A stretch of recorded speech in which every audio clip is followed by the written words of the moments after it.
Today I feel like Oprah because you're getting a LUT, you're getting a LUT, you're getting a LUT, everybody's getting a LUT.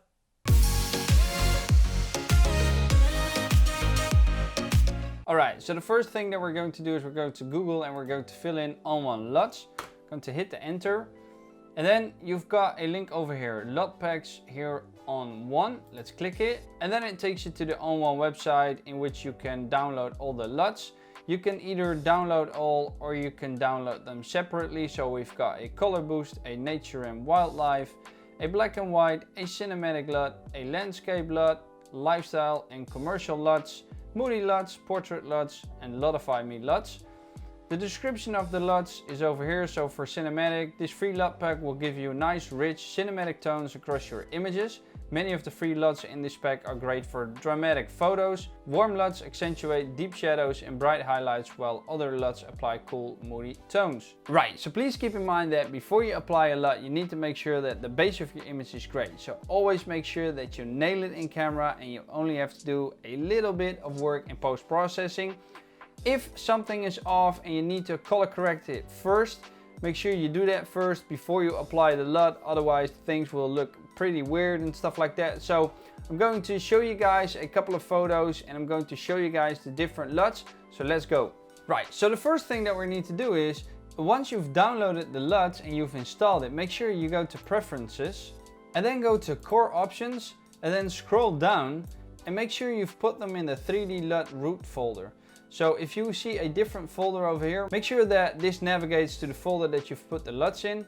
And then let's close it. So these are the images that we're going to apply the LUTs on. These images were taken during a trip to Switzerland. I'll be sure to create some videos about that. It's on the way, but I need some time to edit them. And in the meantime, I'll be sure to upload tutorials for you guys, so don't worry about that. Okay, so we've got 9 images and I'm going to open up the first one. I'm going to double click it. I'm going to cheat a little bit because I've named the file the LUT that we want to apply to it.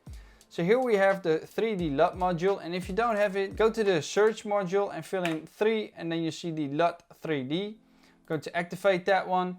And what I want to do is the black and white one. So for this I'm going to use black and white. I'm going to put this on 3D LUT because I've put them in here. And now you see I've got 10 different presets or 10 different LUTs. I'm going to double click the first one to see how that looks. So here we have the image with the black and white LUT applied. Now let's go to the second one, which is a little bit different. This is more black and white than the previous one. The previous one was a little bit magenta. Now let's check out the third one. I kind of like how this looks as well. Let's go to the fourth one. That looks pretty great. And let's go to the fifth one. And you get the point. Now let's say you think that this is too strong. All you got to do is click this symbol uniformly and then change the opacity to 50%. And you see that now the image isn't as black as white as when you put it on 100%. So that's the black and white. Now let's go back to the light table and let's use the second one. And the second image is an image of a car and we're going to apply a cinematic LUT to it. So I'm going back to the folder again. I'm going to click cinematic. I'm going to make sure that this is set to 3D LUT, so cube files. I'm going to click the first one. That's very blue, but it definitely brings out a filmic feeling to me. So let's check out number 2 to see how that looks. This looks even better. I can see that the contrast is a little bit higher because the blacks are more crushed. And let's see if we're going to decrease the opacity to about 50%. There you go. That might be a little bit too less, so just going to up it. And don't forget that once you've applied the LUT, you can always tune some things. So let's say I want to increase the black level. So I'm going to the basic adjustments. I'm going to increase the black level a little bit to darken everything a little bit. And I want to change the exposure, make it a little bit more bright. I'm going to compress the highlights a little bit.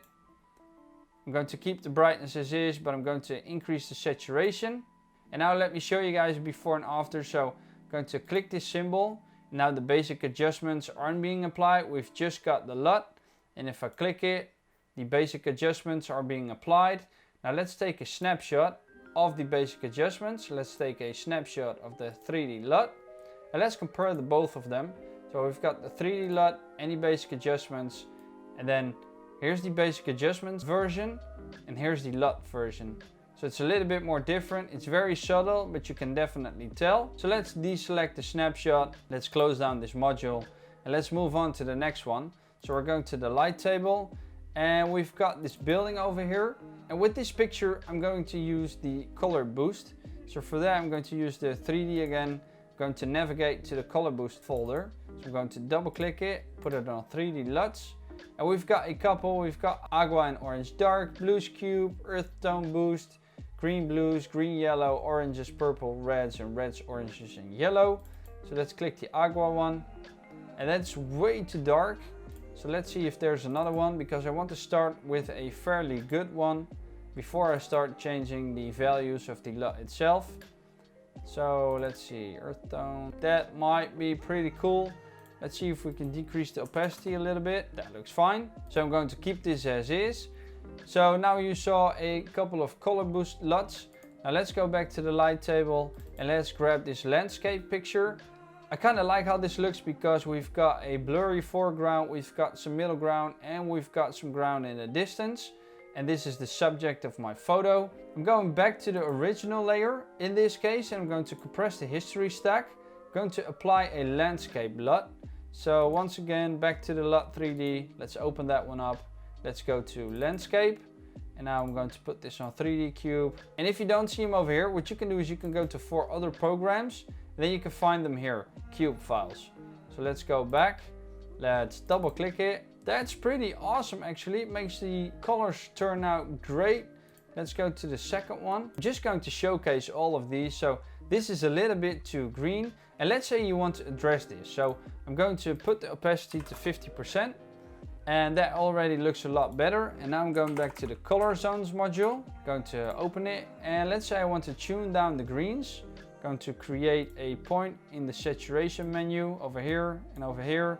Just going to drag it down. And now you see that the greens are being desaturated. Let me show you before and after. So here's a before and here's an after. So that's pretty cool. So let me deselect that. Let's go back to the 3D LUT. Here we go. Open it up. And we need to use number 3, I think. Yep, this is number 3. And let's use number 4. So let's say you want to compare all of those and not having to just click everything and switch back and forth. There's a very easy way in Darktable to do that. What we need to do is we need to take a snapshot. So I'm going to take a snapshot of this version. So we've got version number 4. And now what I'm going to do is I'm going to change this to version number 7. And if I want to compare those, all I got to do is make sure that this is selected. So this is the number 7 one. I'm going to click the last snapshot that we've made. And now what I can do is, so we've got landscape number 7 over here and we've got landscape number 4 over here. And that way you can very easily see which one fits the image best. And that's a great way of just going back and forth. And you can do this with everything. You can take as much snapshots as you want, but just remember that you can only compare 2 different versions with each other. And you need to make sure that the version you want to compare it with has to be the last step in the history stack. So now that we've taken a look at this, let's go to the next image. And this image is one of the most favorite types of images that I've shot. I've made sure that we've got a nice foreground blur and I framed it using these flowers, and I took a couple of pictures like that. I'll show you guys in the future, but let's focus on this one first. And for this image, we're going to apply the lifestyle LUT. So let's click it. And let's navigate to the lifestyle one and let's put this to 3D LUTs. I didn't put them over here, so let's double click this. Let's go to cube files and there we have it, 10 more LUTs. So I'm going to double click the first one and that's very pinkish, very old school, almost Polaroid like. Let's click it and let's check out the second one. And this is very blue like. The image looks very washed out. I don't really like how this looks, especially not as a starting point. This one I definitely like. So let's deselect this, let's click it. Okay, now we've got a snapshot.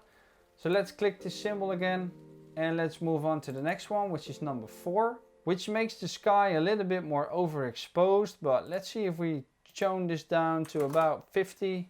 That looks better. It's still a little bit overexposed, but I definitely like this version. Let's compare it to the previous one. So we've got number 3 on the left and we've got number 4 on the right. So let's move this to the side. There you go. I kind of like the details in the number 3, so in the snapshot that I've taken from the previous version.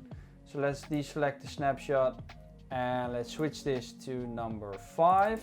That makes everything a little bit more dark and a little bit more green. Let's see what number 6 is about. And now let's move on to number 7.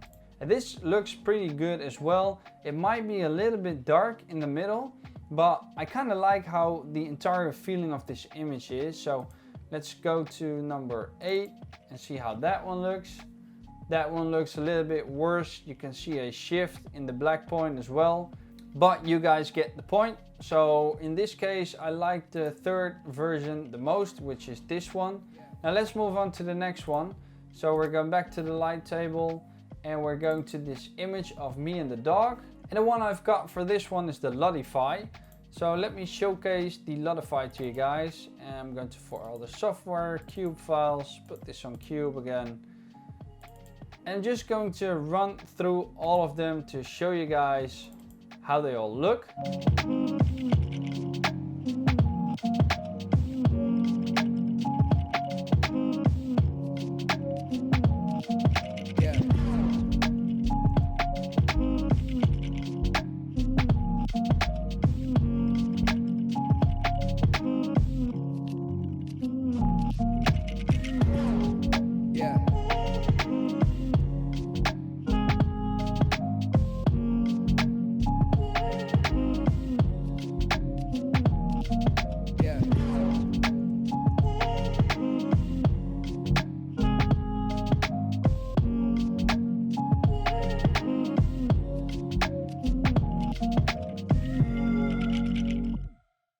And those were the LUTify LUTs. So let's go to the light table and let's double click this one. And for this, I think I've used the Moody, the Moody. So I'm going to use the Moody LUTs on this image. So once again, I'm going to navigate to the folder, Moody LUTs for other programs, cube files. Let me click it. And we've got 10 LUTs again. So let's just run through all of them. Here we've got number 1. And we're going to go to number 2. And this looks very old school. It's kind of like an old photograph that you find in your parents' photo album and stuff like that. So let me show you guys the third one. This one actually looks pretty nice. It's got the warm colors and then everything else is toned down. It's a very specific look, but I like it. Let's see if I put this on 60%, maybe that looks a little bit better. Now everything is a little bit more in balance. So what I'm going to do is I'm going to run through all of those to showcase them, and then we'll move on to the next one.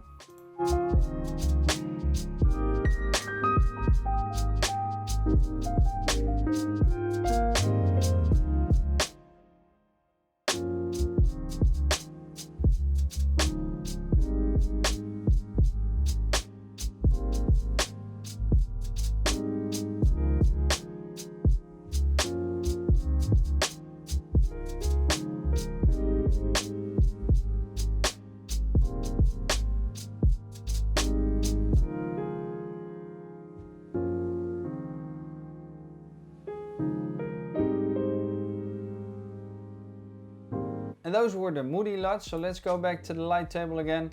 And let's grab this awesome photo of Nacho. And I've named it Nature and Wildlife because I think that's what this is. We've got some nature and we've got some wildlife because he's a very wild dog. So let's click this symbol and let's go to Nature and Wildlife. For other programs, go to Cube Files and then put it on 3D LUT.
what you need to know is that after you've toned down the LUT, so in this case 40% or maybe put it on 60%, every time you apply a LUT to a photo, there's usually some tweaking that needs to be done, and that has to do with the fact that LUTs are based on certain types of conditions in the image. So that means that sometimes it has been very bright outside, or sometimes it has been cloudy outside, and obviously if you shoot in broad daylight, the results will be different than when you're shooting in a cloudy day where the entire sky works like a giant softbox. So don't think that after you apply a LUT, don't go like, oh, why isn't it the same as the image that the LUT is based on? Because that has to do with the fact that everything might be different in the image, the lighting conditions and stuff like that. So make sure that after you apply a LUT, change some things around if you need to. And if not, just see if you can tune down the opacity a little bit of the LUT, and then everything should be fine. So don't become disappointed when you're downloading the LUTs, applying them to your images, and then things don't look the same as they are on my image. Because that has to do with the fact, like I said, different conditions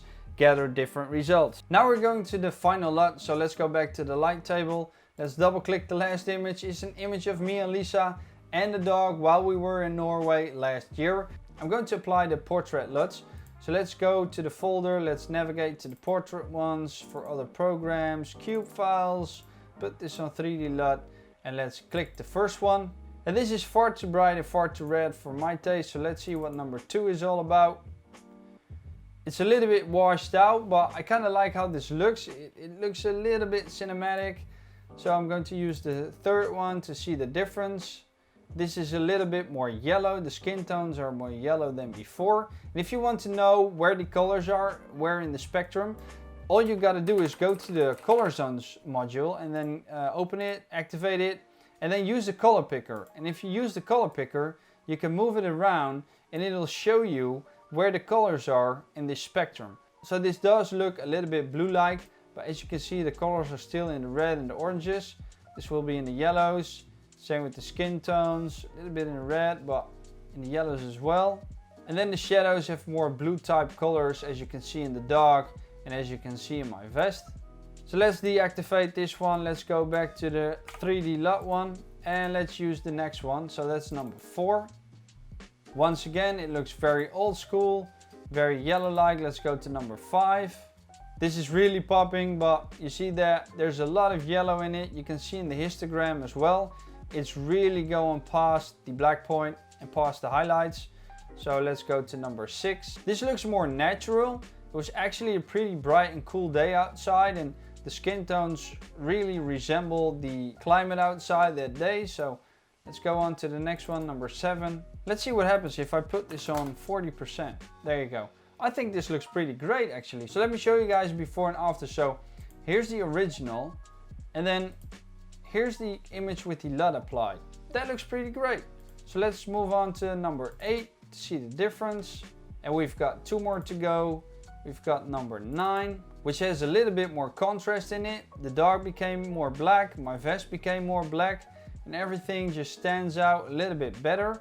And now let's check out the last one, number 10. And there's not a lot of change between 9 and 10. This looks a little bit more tuned down, but as an end result, I'm pretty satisfied with how this looks. And that's it guys, I hope you guys like it. Free LUTs for all of you. I'm pretty sure there's a lot in between somewhere that you can use in your photos. Make sure to leave a comment what you think of this video. And for this week, there's only one more thing left for me to say, which is make love to the like button. Consider subscribing if you haven't already. Hit that bell button to be the first to be notified when I drop in a video. And until next time, doei!